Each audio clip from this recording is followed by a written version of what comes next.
So what we're going to do is we're going to take a look at how to solve an exponential equation where we can't make them have the same base. So problem number 5, we have 3 to the x equals 2 to the 5x minus 1. Now, no matter what I do, I cannot take a 3 and make it 2 to a power, at least not easily, not with integer exponents. Okay, and same with the 2. I can't make a 2 and raise it to a power easily and make it a 3. So there are 2 different ways that we can do this on a graphing calculator. I'm going to walk you through how to do it on my TI-83. Okay. So you're going to start by clearing your memory, and then we're going to go to y equals. Option number 1 is the intersect method, which means take the left-hand side of the equation, make it one function. So in y1, I'm going to type in 3 to the x power, okay? 3 to the x power. And then for the second equation, I'm going to do the right-hand side of the equation, 2 to the 5x minus 1. So I'm going to go down and type in 2 to the. Now, this exponent has more than one term in it, so it's really important that I put it in parentheses.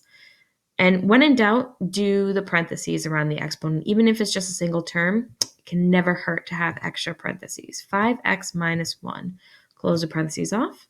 And then we're going to hit the graph button. Okay, so type in your 2 functions, one for the left side of the equation, one for the right, and then hit graph. Okay, so we will see one exponential show up, followed by another. Now it's really hard to see that intersection, so I'm not going to change my windows, just make it a little bit easier to see what's happening here. I'm going to change this to -3 to 3, and then again -3 to 3, just so we can see it a little bit better, okay?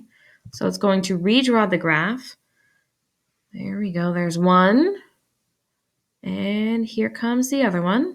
Okay, so now we can kind of see there's an intersection point right here. And because we know the shape of these graphs, we know that they don't go up and then back down or anything like that, like polynomial graphs. So we can just find this one intersection point. So to do that, we're going to press second and then go to the trace menu, second trace to go to the calculate menu, sorry.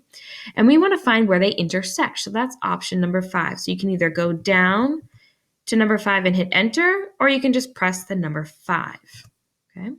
And then it's going to ask you, are you on your first curve? Hit enter. You should see the cursor move to the second curve. Are you on your second curve? Hit enter. And then when it says guess, you can either try to move the cursor over near the point, or you can just hit enter a third time. So you really just have to hit enter, enter, enter. And then it'll take a minute. And then it'll tell you that the intersection point is down here.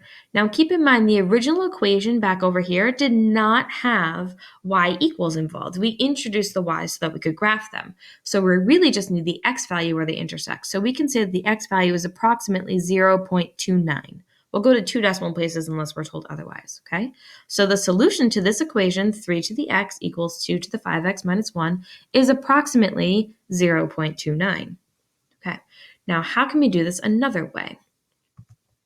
So the alternative method to this was the zeros method, okay?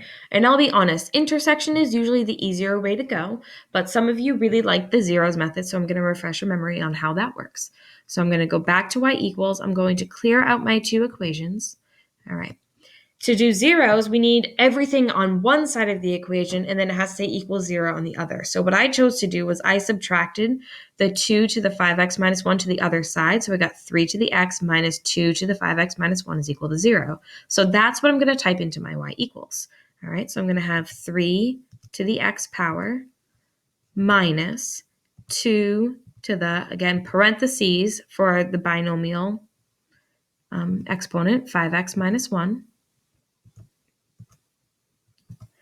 And then I'm going to hit graph. Again, I'm going to hit zoom 6 to go back to the standard window. But you could also just hit graph. It'll just graph it with the window that you had before. Okay. Now this does not look like our traditional exponential graph, and that's because we have 2 exponentials being subtracted. So that's creating a whole different type of graph that we don't need to worry about creating on our own. But again, it's really small, and I'm looking for the zeros or the x-intercepts, so I do want to zoom back in. So let's do we'll do the same window we had before, -3 to 3, and then -3 to 3, and then hit graph again. Okay, so we can see it's really flat, but it's not quite touching over there. It's just really, really close. And then we have this 1x intercept. And we know that there's only one because we already solved it the other way. Okay, so we're going to go to second, press trace again to go to the calculate menu, but this time we want to do option number 2, 0. So you can either go down and hit enter, or you can press the button 2. This is the one that asks for left bounds and right bounds. So look at your blinking cursor and ask yourself, is it on the left-hand side of that point that you're looking for? And right now, my blinking cursor is in fact on the left of the x-intercept. So I'm going to hit enter. Then it's going to say, give me a right bound around your x-intercepts. So use the arrows, the left and right arrows, go to the right until your cursor is somewhere on the right-hand side of your x-intercept. So hit enter there. And then when it says guess, you can move the cursor closer, but it's really not necessary. Hit enter one more time. So left bound, right bound, and then guess, hit enter. And you can see that we've got the zeros again, and x is approximately 0.29. The y value is not important because there was no y equals in the original problem presented to us. It's just the x value that we need. So the solution to this, by either the intersect method or the zero method, comes out to approximately 0.29. All right, and that's how to use a graphing calculator.